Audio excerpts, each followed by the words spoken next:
అంబటి జనార్దనన్ నేను రెండు దఫాలుగా సిరిపురం సర్పంచ్గా మీ అందరి యొక్క మనల్ని అందుకొని గెలుపొందిన వ్యక్తిని.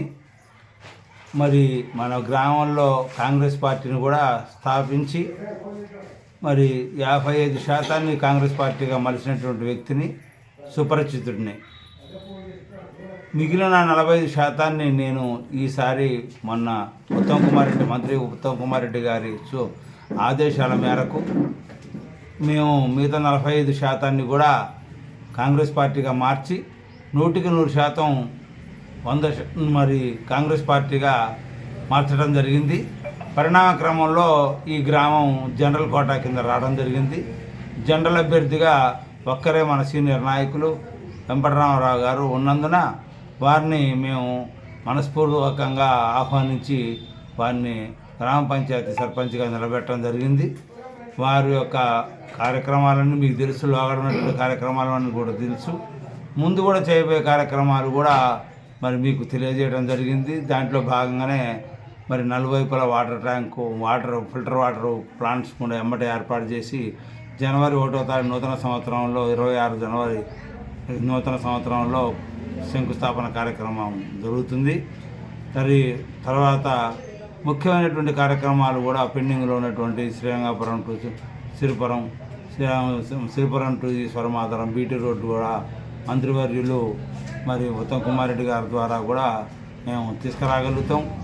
ఉత్తమ్ కుమార్ రెడ్డి గారికి ఈ మండలంలో అత్యంత సన్నిహితుడైనటువంటి నేను, ఆయన మిత్రుడిగా పేరొందినటువంటి నేను, మరి నా యొక్క సేవలు కూడా మీ అందరికీ తెలుసు. మీ ఆశీర్వాదంతో కూడా నేను 20 సంవత్సరాలు కూడా కుర్చీలో ఉన్న వ్యక్తిని. ఈసారి కూడా ఉంగరం గుర్తు మన వెంపటరామారావు గారికి ఓటేసి మన గ్రామంలో 100% చేసినటువంటి కాంగ్రెస్ ఊరిని కమ్యూనిస్టుగా ఉన్నటువంటి ఊరిని కాంగ్రెస్గా మార్చినటువంటి మనం మరి 100% ఓటింగ్తో ఆయన్ని గెలిపించి మరి మనం ఒక రికార్డును సృష్టించుకొని మరి మన మంత్రి గారి కాడ మనం మన్నలను పొంది అభివృద్ధి పదంలో మనం ముందుకు పోవాలని మిమ్మల్ని అందరూ కోరుకుంటూ మరి ఉంగరం గుర్తుకు మీరు అందరూ తప్పకుండా 14వ తారీఖు నాడు మరి 1 గంట లోపే ఎన్నికలు ఉంటాయి కాబట్టి పూర్తి చేసి విజయపదంలో ముందు తీసుకొచ్చి నడిపించవలసిందిగా మిమ్మల్ని అందరినీ ప్రార్థిస్తూ సెలవు తీసుకుంటున్నా. సిరిపురం గ్రామ ప్రజలకు విజ్ఞప్తి చేయమనగా రేపు 14వ తారీఖు జరిగే ఎన్నికల్లో వెంపటరామారావును నేను సర్పంచ్ అభ్యర్థిగా పోటీ చేయించున్నాను. నా గుర్తు ఉంగరం గుర్తు. దాని మీద మీరందరూ ఓటు వేసి అత్యధిక మేధతో గెలిపిస్తే గ్రామాన్ని అభివృద్ధి చేద్దామనే ఆలోచనతో నేను రాజకీయాలకు వచ్చాను. నా పిల్లలకు కానీ నాకు కానీ డబ్బులతోటి అవసరం లేదు. గతంలో చేసిన, నేను పదవి లేకపోయినా కూడా గతంలో చేసిన గ్రామానికి అభివృద్ధి కార్యక్రమాలు 1984లో మేము సిపిఎం పార్టీ నుంచి చంద్రరావు గారి ద్వారా తెలుగుదేశం పార్టీలో చేరడం జరిగింది. మంత్రి మాధవరెడ్డి గారిని తీసుకొచ్చి సుమారు 50 కోట్ల రూపాయల పనులు చంద్రరావు గారు మాకు అండగా ఉండి 50 కోట్ల రూపాయల పనులు చేయించడం జరిగింది. తర్వాత నా వ్యక్తిగతంగా రంగనాయక స్వామి పురాతన దేవాలయానికి 2 లక్షల రూపాయలు చందా ఇచ్చి ప్రభుత్వం నుంచి 50 లక్షల రూపాయలు డొనేషన్ తెప్పి కంట్రిబ్యూషన్ 10 లక్షలు కట్టి 50 లక్షలు తెప్పించి దాని పునర్నిర్మాణం చేయడం జరిగింది. కోదండరామస్వామి గుడిలో ధ్వజస్తంభం ఇరిగిపోతే ఆ ధ్వజస్తంభ ప్రతిష్టకు నా వంతుగా నేను సహాయం చేసి కొంత ప్రజల నుంచి సహాయం వసూలు చేసి ధ్వజస్తంభ ప్రతిష్ట చేయడం జరిగింది.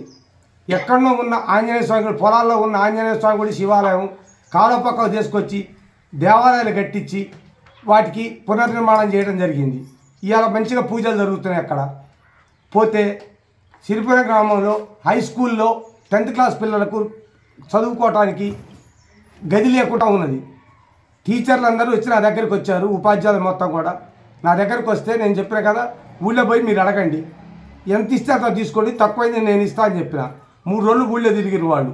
ఎవరు మా వల్ల కాదు, ప్రజాప్రతినిధులు ఉండు కదా, సర్పంచ్ ఉండు, ఎంపీటీసీ ఉండు, మీరు అడగండి అయ్యా, తప్పు కదా అది ముందు అడగటం, మీరు ఖచ్చితంగా ప్రోటోకాల్ పాటించాలని చెప్పి నేను చెప్తే పోయి అడిగిరు. ఎవరు కూడా సహాయపడకపోతే ఎంత అయింది సార్ అని అడిగిన. 3వ రోజు నా దగ్గరకు వస్తాం, మళ్ళీ 75,000 అయిద్దని చెప్పాను.